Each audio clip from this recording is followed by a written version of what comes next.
अचानक पोटामध्ये तीव्र वेदना होणं, खूप जास्त दुखायला लागणं, तडपडायची वेळ येणं आणि हे दुखत असताना लगेचच मळमळ व्हायला लागणं, उलटी व्हायला लागणं, हे असेल तर ते अत्यंत घातक चिन्ह आहे.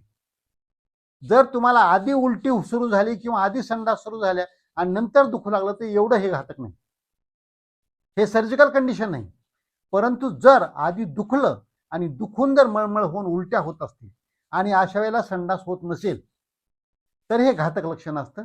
तसंच पोट फुगणं, पोट फुगून पोट दुखणं, हे कशाचं, आतड्याला पीळ पडल्याचं लक्षण असतं, म्हणजे याला ऑब्स्ट्रक्शन म्हणतो आपण.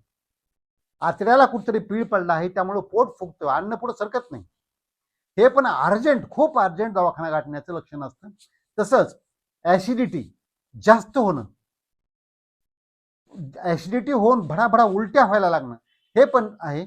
तसंच अन्नाची पिशवी बऱ्याच वेळेला अचानक फुगत असते, त्याला ॲक्यूट डायलेटेशन ऑफ स्टमक म्हणतो आपण. यानं पण पोट खूप फुगतं. इलेक्ट्रोलाइट इम्बॅलन्स होणं हे त्याचं एक कारण असतं. अशी बरीच कारणं आहेत, परंतु अचानक पोट फुगणं हे घातक लक्षण आहे.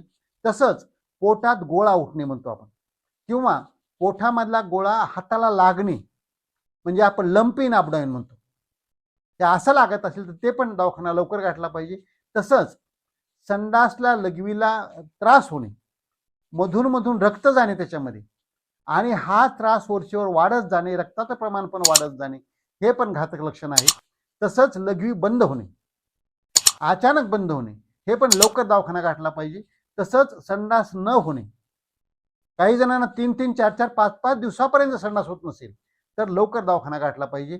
आणि संडास जास्त होणे, हे त्यासाठी सुद्धा दवाखाना गाठला पाहिजे.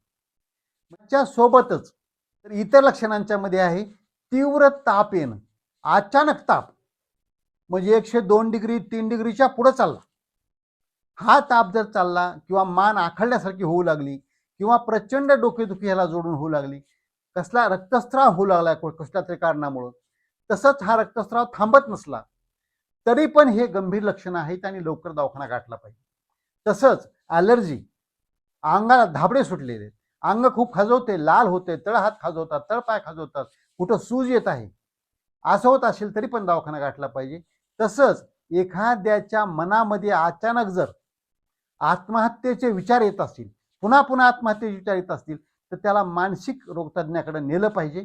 असं म्हणतात की ज्या माणसाच्या डोक्यामध्ये आत्महत्याचे विचार किंवा तो प्रयत्न करत असतो आत्महत्या करण्याचा, एकदा वाचला दुसऱ्यांदा वाच, तर ते विचार पुन्हा पुन्हा येऊन ती व्यक्ती त्याच प्रकाराने जाण्याची शक्यता जास्त असते.